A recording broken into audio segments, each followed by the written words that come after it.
Kung ang Diyos ay makapangyarihan sa lahat, bakit kailangan pa niyang isakripisyo si Jesus para patawarin ang kasalanan ng tao?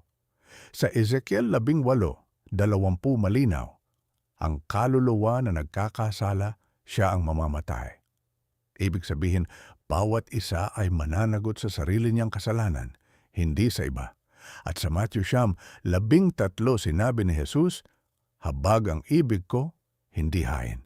Kung ang Diyos ay mahabagin, bakit kailangan pa ng dugo para magpatawad? Kahit sa Luke 23:34, si Jesus mismo ay nanalangin, Ama, patawarin mo sila. Hindi ba ibig sabihin nito na ang Diyos ay kayang magpatawad ng direkta, walang sakripisyo? Sa Islam, ang Allah ay nagpapatawad sa sinumang magsisi ng tapat. Walang tagapamagitan, walang dugo, walang sakripisyong kinakailangan.